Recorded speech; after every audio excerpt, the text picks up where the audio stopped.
Shop Dog's had a pretzel, so he says welcome back. Welcome back to another Courier video. You'll note she's up in the air. I just came out. It's actually quite chilly in here. But I'll grab a light in a little bit and show you just how much clearance we're talking about. But at the moment, it's kind of giving her a quick inspection under carriage while she's up. See, this is the concept that we're going to be replicating in the 78, except not quite such a drastic angle. But yeah. And then I'm a big fan of these. These work pretty good. These low car cables. They're not free, but they do work.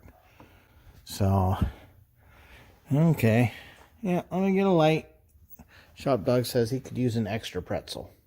And through the magic of editing, let's get back to what we were doing. Something else came up immediately after I shot that, and it's been a couple days.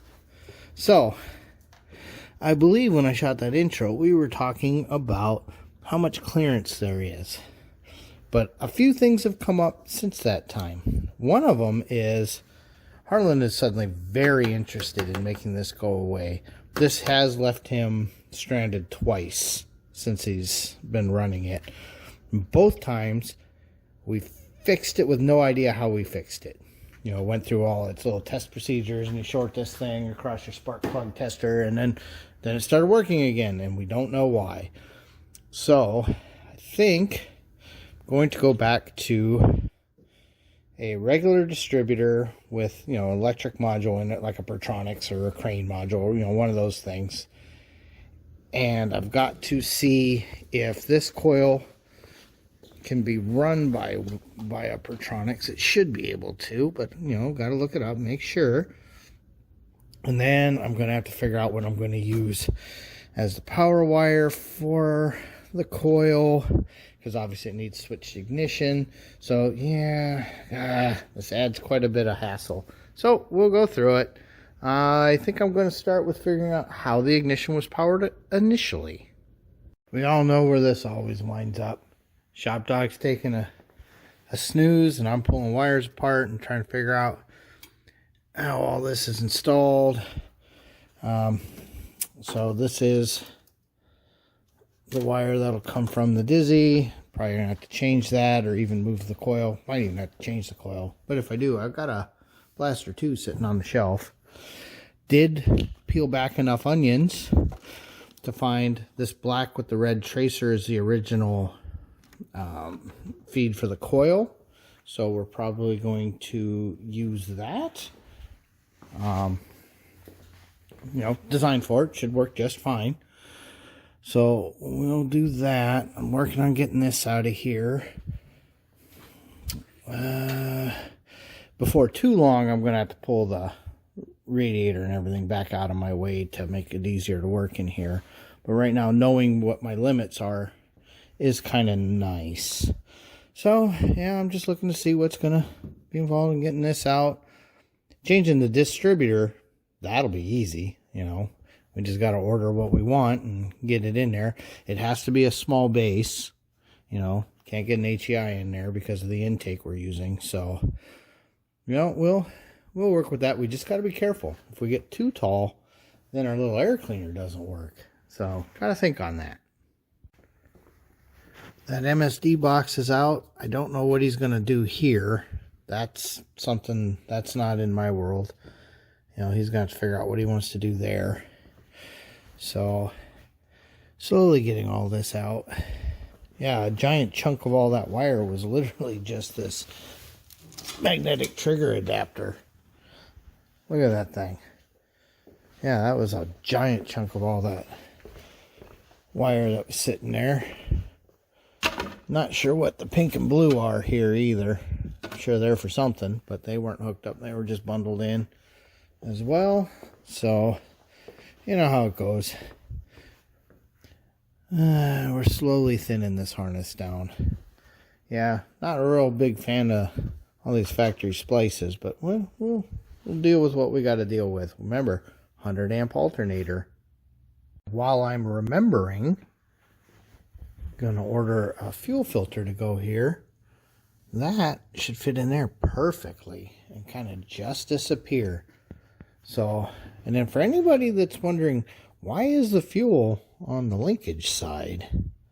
That was something I did years ago when I built this carburetor for him, because this thing never ran right. Because somebody made these fancy water tubes, and there was no way to run a center hung fuel system. So before, they just had a single inlet 4160 style carburetor, and it was vacuum secondary, and this car doesn't have vacuum. It never worked right. So it's one of the first things I did on this truck, probably 12-15 years ago. So that's why.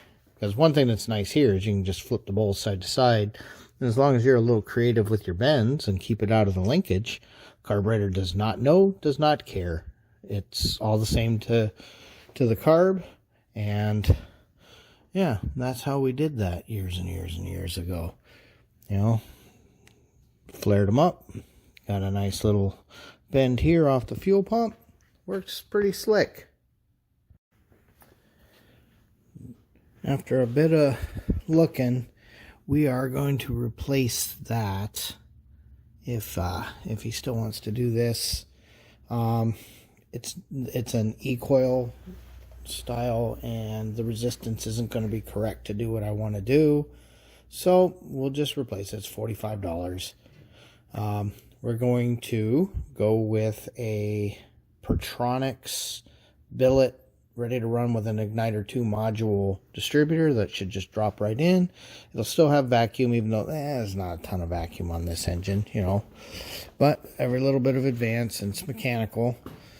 The coil, we'll figure out where we want to mount that. I ordered a bracket for it. It'll probably still wind up in here, but we'll look at that. And I ordered a new Taylor lead, because obviously we're not going to have a male HEI on that end. So that's what that's going to take. You know, this is going to be our feed wire. The nice thing with the Ingitor II is it'll run on 12 volts. You know, I don't have to do a ballast resistor, because you can see in here, let me find a pointing aid. Here's one. Okay, so in run start, here, okay, that black with the red tracer comes out, and if this was originally a 1.8 liter, it would go to connector C14, and then also go to an ignition resistor, so that while you're in crank, it would bypass that. So you get 12 volts here, and then in run, it goes down. If this was originally a 2.3 liter, it would have an electronic ignition, so it would stay 12 volts no matter what. So it wouldn't care, it wouldn't do, you know, just like the old Chevrolet starters have, you know, the solenoid position on the back to give it full voltage while you're starting the car, but then reduce it so your points don't wear out too quick. And then I know I have this in stock, but if we're going with a brand and doing all this, let's just stick with the same brand. So we'll use the Pertronix. Besides, then I can get him a nice shiny one, because he kind of likes chrome. So that'll dress it up a little bit. So that is the solution if that's truly what he wants to do. And then, of course, right off the ignition switch should be more than enough to run the coil. So we'll depin that from that connector and move it on.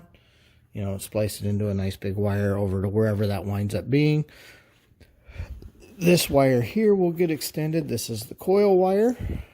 So that will also wind up on the negative terminal. One thing that's nice with this gone, I will be able to use some of these holes to draw the harness even further away from those headers. Not a lot I can do up here, but you know, we'll do what we can. Those crazy headers definitely cause some heat problems. So today is mostly about figuring out problems and getting them solved. I think that's kind of what today is turning into. So let me keep going. And ShopDog had to go out and pee. Whew, it's chilly out. It was 3 degrees this morning. And it snowed a little last night, but it was almost 40 degrees the other day, so all the snow from the other day really packed down and melted, so that's awesome. And with that, ShopDog says, wow, I don't know where this day has already gone. We've just been out here putzing, you know, so I only had 3 hours that I could spend this morning, and I'm going to wrap this up. We've got this, I'm still chasing, so this is obviously our crank wire for the starter. This is our ignition wire here. Got this connector apart. That's our crank wire. I think I'm just going to get rid of this connector completely and either splice these or come up with a different connector there. So we're working on it. Did a little digging through my stuff and I actually found what I was looking for. So this is some fusible link. It's the blue, and we're going to be adding that from the positive battery terminal going over to, you know, our alternator feed and everything. What I think I'm going to do is try to clean up the corrosion from the brass here as best I can, but then turn this location into a power distribution point, which will use this hole and hide some of that. Maybe use this one, you know, as a wiring gutter. Don't know about those two yet. We'll figure something out. But then we can do heavy gauge here, heavy gauge all the way around to the fusible link, to the battery, the fan and water pump. Those will be fed over here somewhere. You know, keep that separate from that power distribution point. Use the battery as a power distribution point. Fuse those. And the ignition is going to come from this point, obviously. And then I'm still working out how best to use this as well. So haven't decided how I want to do this yet. All right. Now this wire, you know, black and white went to the battery. These two went to the voltage regulator. This one went to the alternator. They're all spliced here. And then the single heavy gauge wire up here. I think I'm okay with keeping that concept. What I want to do is bring it to this point here, you know, like we were talking about, and then do my power distribution from that. That actually probably will be the safest, best way to do all of that. So I still definitely will have to get new battery terminals, but that's doable.